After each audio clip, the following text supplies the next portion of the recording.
Hi friends, मैं हूं आपके साथ नम्रता शर्मा। स्वरा भास्कर कई मुद्दों पर अपनी राय रखती हैं।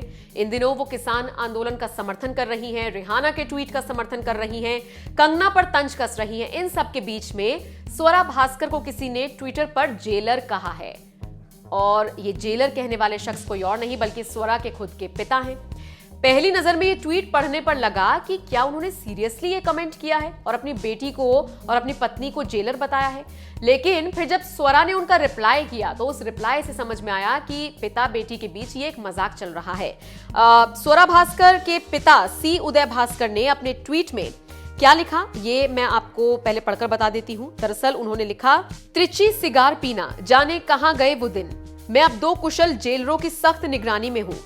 सी उदय भास्कर ने इस ट्वीट में स्वरा और उनकी मम्मी को टैग किया है और इन 2 जेलरों को इन्हीं दोनों को बताया है। इसके बाद स्वरा ने भी उनके इस ट्वीट का जवाब दिया और लिखा, डैड, आपको यकीन है कि आप ट्विटर पर ऐसा करना चाहते हैं। घर में मम्मी को आपके निश्चित रणनीतिक विषयों पर वास्तविक विचारों को बताने में खुशी होगी। उन्हें यह बताने में भी मजा आएगा कि आप उन्हें सोशल मीडिया पर जेलर क्यों कह रहे हैं। यह एक रणनीतिक मामलों की बातचीत है जिसे मैं सुनना चाहती हूं। स्वरा भास्कर ने इस तरह से अपने पिता को जवाब दिया और उनके इस जवाब से ऐसा लगा कि दोनों के बीच मस्ती मजाक चल रहा है।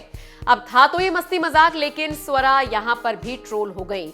न सिर्फ उनके पिता के ट्विटर पर लोगों ने कमेंट किए, बल्कि स्वरा के पोस्ट पर भी लोगों ने इतने भद्दे कमेंट्स किए हैं कि कम से कम यहां तो हम उसको पढ़कर नहीं सुना सकते हैं। लेकिन बहुत उनकी आलोचना हुई है और ये तक उनको कहा गया है कि अपनी बेटी को समझाइए, वो राष्ट्र विरोधी बातें करती हैं। और इस तरह की लैंग्वेज का इस्तेमाल किया गया है कि वाकई में समझिए कि यहां पर उनको बोलना भी असभ्य लगता है। लेकिन इतना जरूर है कि कुछ भी स्वरा भास्कर पोस्ट करती हैं उस पर वो आजकल ट्रोल बहुत ज्यादा हो रही हैं।